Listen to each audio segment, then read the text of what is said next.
పాకిస్తాన్ మీద military దాడులకి India సన్నద్ధమవుతోందా? తాజాగా జరుగుతున్న డెవలప్మెంట్స్ అవుననే సూచిస్తున్నాయి. పెహల్గాం దాడి తర్వాత ప్రధాని నరేంద్ర మోదీ దాదాపు డజన్ మంది ప్రపంచ దేశాల నాయకులతో మాట్లాడారు ఫోన్లో. అదేవిధంగా దాదాపు 100 మంది వివిధ దేశాలకు చెందిన రాయబారులు భారత విదేశాంగ మంత్రిత్వ శాఖకి ఈ మధ్య వచ్చారు. అంటే వాళ్ళని పిలిపించారు, వాళ్ళకి ఈ పెహల్గాం ఇన్సిడెంట్ గురించి వివరించడానికి. ఇప్పుడు న్యూయార్క్ టైమ్స్ వంటి పత్రికలు, బీబీసీ వంటి అవుట్లెట్స్ ఏం చెప్తున్నాయంటే, ఇలా పిలిపించి వాళ్ళతో మాట్లాడినప్పుడు ఇండియా ఏం చెప్తోంది అంటే, ప్రధానంగా పాకిస్తాన్ మీద దాడి చేయటానికి, మిలిటరీ దాడుల్ని నిర్వహించడానికి మాకు సహేతుకమైన కారణాలు ఉన్నాయి, ప్రాతిపదిక ఉన్నది అని వివరించడానికి, కన్విన్స్ చేయడానికి ఈ మీటింగ్స్లో ట్రై చేస్తున్నారు. దీన్ని బట్టి India is preparing to launch military strikes on Pakistan అనేది అర్థమవుతోంది అని చెప్తున్నారు. మిలిటరీ స్ట్రైక్స్ వేరు, ఫుల్ స్కేల్ వార్ వేరు. పూర్తి స్థాయి యుద్ధానికి వెళ్ళాలి అనేది ఇండియా ఉద్దేశం కాదు. ఎందుకో తర్వాత చెప్తాను. కానీ మిలిటరీ స్ట్రైక్స్, ఎయిర్ స్ట్రైక్స్కి వెళ్ళేటువంటి అవకాశం ఉంది. అందుకు తగిన ప్రాతిపదిక ఏర్పరచుకోవడానికే ఈ సమావేశాలన్నీ జరిగినాయి అని చెప్తున్నారు. గతంలో 2016లో ఒకసారి, 2019లో ఒకసారి కూడా ఈ విధమైన మిలిటరీ స్ట్రైక్స్ని చేసింది ఇండియా పాకిస్తాన్ మీద. 2016లో యూరీ అటాక్ అయింది. అందులో పాకిస్తాన్కి చెందిన ఉగ్రవాదులు 18 మంది భారత సైనికుల్ని మట్టుబెట్టారు. ఆ తర్వాత 2019లో కూడా పుల్వామా అటాక్ అయింది. అప్పుడు దాదాపు 40 మంది వరకు ఇండియన్ సోల్జర్స్ చనిపోయారు ఈ అటాక్లో. ఈ 2 సందర్భాల్లో కూడా ఇండియా మిలిటరీ స్ట్రైక్స్ చేసింది. 2016లోనే ఈ పదం చాలా పాపులర్ అయింది. దాని పేరు సర్జికల్ స్ట్రైక్. సర్జికల్ స్ట్రైక్ అంటే ఏమిటి? అదేమీ ఫుల్ స్కేల్ వార్ కాదు. స్పెసిఫిక్గా ఒక పర్పస్ తోటి ఒక స్ట్రైక్ చేయటం, ఒక మిలిటరీ దాడి చేయటం. మొదటిసారి అంటే 2016లో ఈ దాడి జరిగినప్పుడు ఇది ఎల్ఓసి మీద జరిగింది. లైన్ ఆఫ్ కంట్రోల్ అంటే బోర్డర్ పాకిస్తాన్కి ఇండియాకి మధ్య. అక్కడ ఈ ఉగ్రవాదుల శిబిరాలు అన్నీ ఉన్నాయని చెప్పి ఎయిర్ స్ట్రైక్స్ చేశారు. అంటే యుద్ధ విమానాలు పంపించి అందులో నుంచి బాంబులు వేశారు. 2018లో ఇన్సైడ్ పాకిస్తాన్ వెళ్ళారు. బాలాకోట్ దాని పేరు, బట్ బాలాకోట్ స్ట్రైక్స్ అని కూడా అంటారు.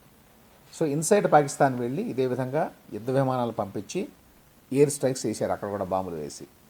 ఇప్పుడు కూడా అటువంటిదే చేస్తారు, కానీ ఇప్పుడు ఇంకా స్పెక్టాక్యులర్ స్ట్రైక్ చేయాలని ప్రయత్నిస్తున్నారు అనేది ఈ కథనాలు చెప్తున్నమాట.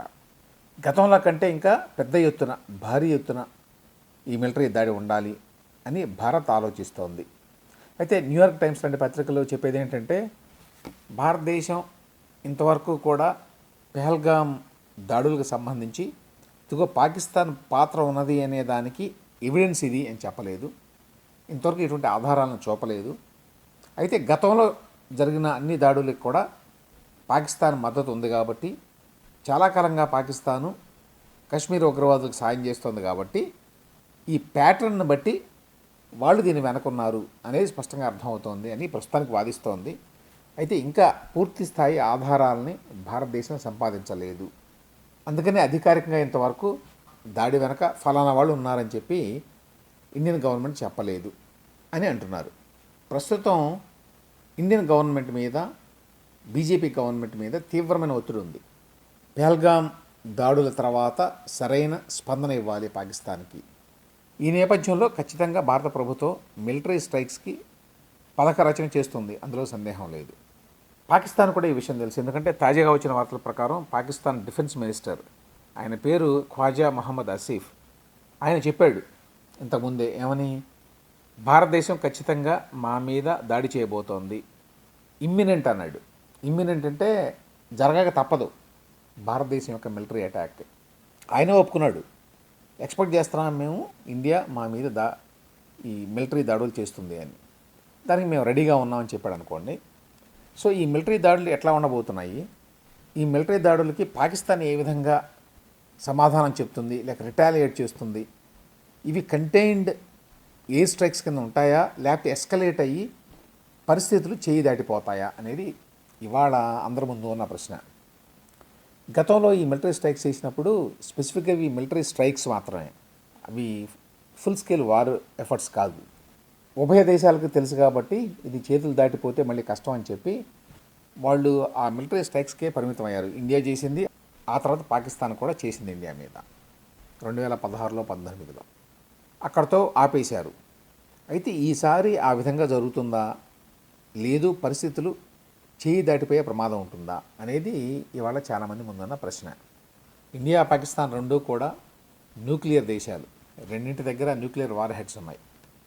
కానీ పరిస్థితులు అక్కడ దాకా రాకుండా తగిన జాగ్రత్తలు తీసుకోవడానికి మెకానిజం అయితే ఉంది.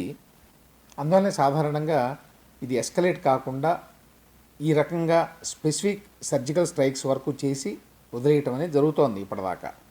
ఇప్పుడు కూడా అదే విధంగా జరుగుతుందా, లేదు అంతకంటే ఎక్కువ జరుగుతుందా, ఒకవేళ ఎక్కువ జరిగితే ఏ స్థాయిలో జరుగుతుంది అనే దాని మీదనే ఇప్పుడు చర్చలు నడుస్తున్నాయి. బీబీసీ కథనం ప్రకారం భారతదేశం ఇప్పుడు పాకిస్తాన్ మీద మిలిటరీ దాడులు చేస్తుంది అనే దాంట్లో ఎటువంటి సందేహం లేదు. ఇక్కడ మాట్లాడుకోవాల్సిందల్లా ఎప్పుడు ఈ మిలిటరీ స్ట్రైక్స్ చేస్తుంది, ఏ స్థాయిలో చేస్తుంది, ఎట్ వాట్ కాస్ట్ అన్నారు. దాని ఫలితాలు ఎట్లా ఉండబోతున్నాయి, అదే ఇష్యూ ఇప్పుడు.